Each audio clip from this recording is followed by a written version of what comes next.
mobilnya setelah sampai di area pemakaman, tempat yang sudah lama tak dia datangi, dan terlihat banyak perubahan di area pemakaman itu.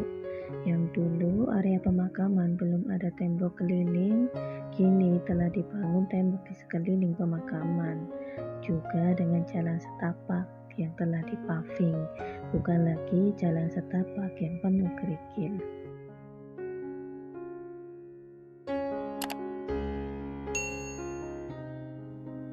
"Ayo Pak," ajak Kiran, yang ternyata telah berjalan beberapa langkah dan mendapati Andra masih diam di tempatnya. "Ah iya," sahut Andra mengikuti langkah kaki Kiran yang berada di depannya. Kiran berjalan dengan membawa buket bunga mawar merah yang baru saja mereka beli di salah satu toko bunga sebelum datang ke sini. Walaupun dengan sedikit perdebatan mereka sebelumnya, karena Kirani mengatakan akan membeli bunga di pedagang yang tak jauh dari pemakaman saja. Selain bisa berbagi dengan pedagang di sekeliling pemakaman, harga yang ditawarkan pun memang lebih terjangkau. Tapi Kirani lagi-lagi harus menuruti jika Andra sudah dalam mode bos, dengan nada memerintah yang tak bisa dibantahnya. "Sepertinya ada yang datang ke sini sebelum kita," ucap Andra saat mereka sudah tiba di depan makam Ibu Fatma. Kirani hanya bergeming mendengar ucapan Andra, karena dalam pikirannya Kirani tengah penasaran akan siapa yang sebelumnya datang ke sini. Sebelumnya Kirani juga selalu dibuat heran dengan kondisi makam Ibu Fatma yang selalu terawat saat sewaktu-waktu Kirani ke sana. Dan kini keheranannya semakin besar saat melihat sebuah buket bunga mawar putih dengan logo toko bunga yang sama dengan buket bunga yang kini dibawanya.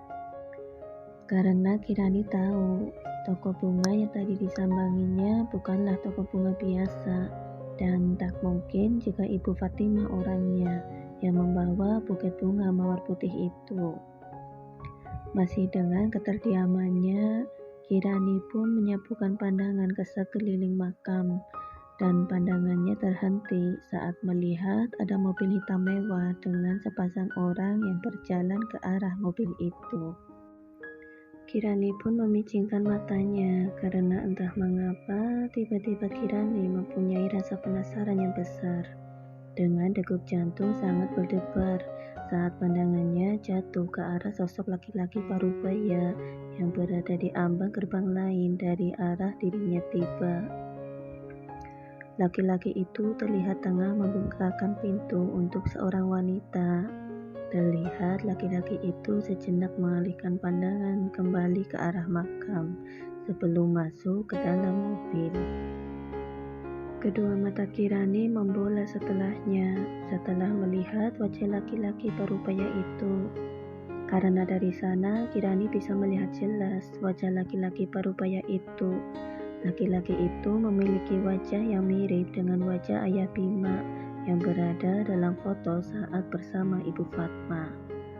Apa mungkin ayah? Gumam Kirani lirih. "Ayah kesini, ke makam ibu. Tapi kenapa ayah gak pernah nemuin aku?" batin Kirani. Namun setelahnya Kirani langsung berlari kencang ke arah mobil hitam itu saat mobil itu terlihat mulai beranjak dari sana. Kirani sebisanya lari sekencang mungkin agar dia bisa menghentikan mobil yang ditumpangi oleh sosok yang mirip ayahnya. Dalam hati, Kirani berharap besar jika sosok itu memanglah ayahnya. Walaupun dia tak tahu nanti apa yang akan dilakukan, setidaknya dia bisa bertemu langsung dengan beliau. Tapi sepertinya takdir belum memihaknya, karena Kirani yang tak memperhatikan langkah dan akan tersungkur, tersandung oleh kakinya sendiri, membuat langkahnya pun langsung terhenti. Dan Andra yang juga sedang mengikuti Kirani, dengan sigap dia menarik lengan Kirani saat melihat Kirani akan tersungkur. Saking besarnya tenaga Andra membuat tubuh Kirani kini malah berbalik dan menubruk tubuhnya.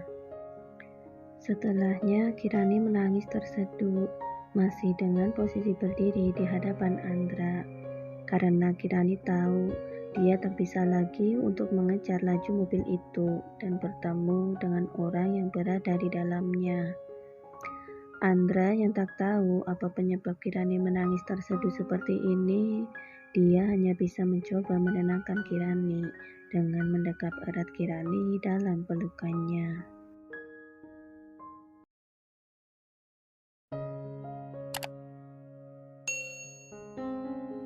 Di area lapangan yang cukup ramai, terlihat beberapa anak-anak yang sedang bermain di sana. Melihat keseruan mereka dan melihat senyum mereka yang tengah bermain, setidaknya bisa membantu Kirani mengurangi rasa sedihnya saat ini. Sepertinya usaha Andra mengajak Kirani ke sana tak sia-sia. Setelah dari makam Ibu Fatma dan di tengah jalan melihat area terbuka ini, Andra pun mengajak Kirani duduk sejenak di sana.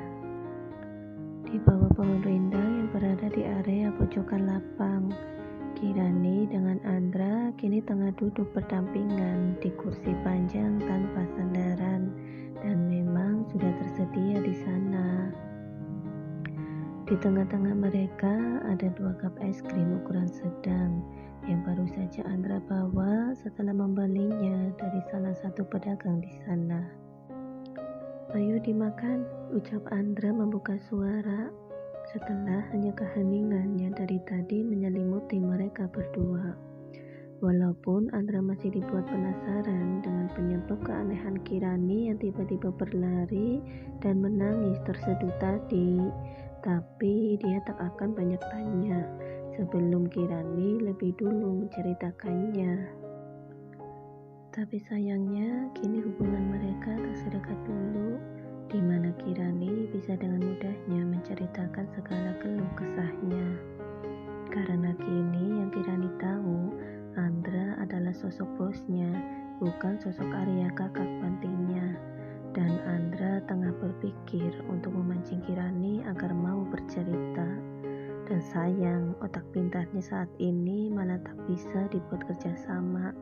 Alih-alih akan membuka obrolan, yang ada mulutnya malah hanya diam tanpa kata.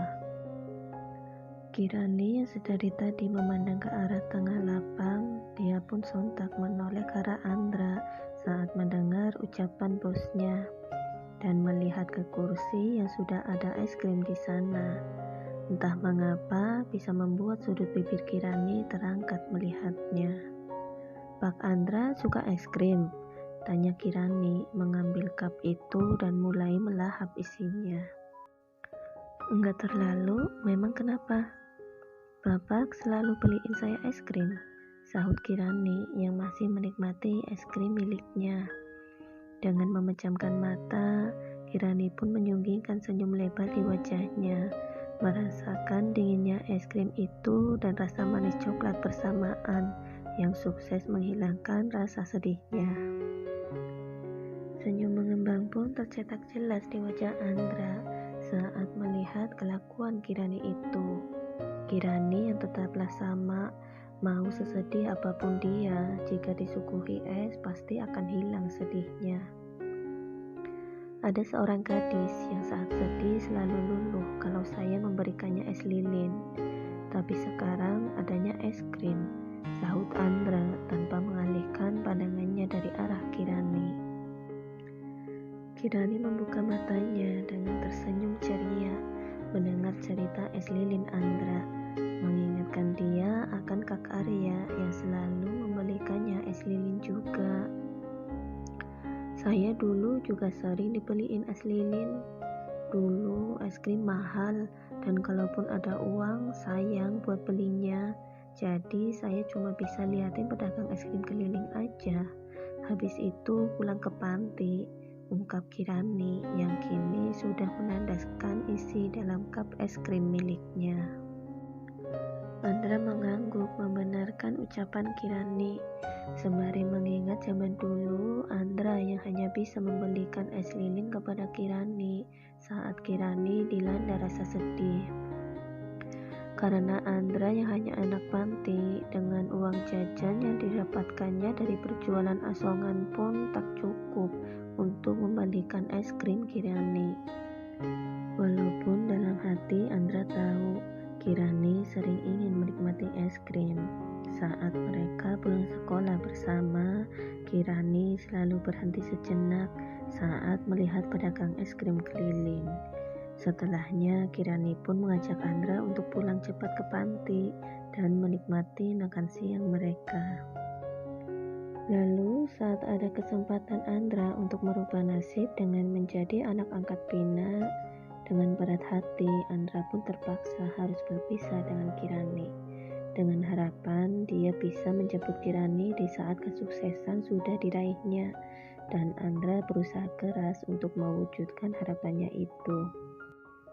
Kirani yang melihat cup es krim milik Andra masih utuh, tiba-tiba dia merasakan kesusahan saat menelan salivanya karena tergiur dengan es krim yang belum disentuh Andra. Pak Andra nggak dimakan esnya, udah mulai leleh itu. Sayang kalau leleh gitu aja, mending lelehnya di dalam tenggorokan gue, pasti enak adem deh, lanjut Kirani, namun hanya dalam hati. Bukannya dimakan, Andra malah terkekeh geli melihat reaksi Kirani yang sering melirik ke arah cup es krim di tangannya, dan terlihat jelas tenggorokan Kirani yang naik turun. Bilang aja kalau mau es krim ini juga, batin Andra dengan tangan yang kini menjulurkan cup es krim ke Kirani. Habiskan, kalau tidak saya potong gaji kamu. Bukannya takut dengan perkataan Andra, Kirani malah tertawa renyah menjawabnya dan segera mengambil cup es krim milik Andra. Kalau habisin esnya aja saya bisa Pak, yang penting gak sama cupnya juga. Andra pun ikut tertawa mendengar penuturan Kirani. Hingga tanpa sadar Kirani pun berceloteria tentang segala hal. Walaupun membahas hal ringan, setidaknya bisa lebih mengakrabkan mereka berdua.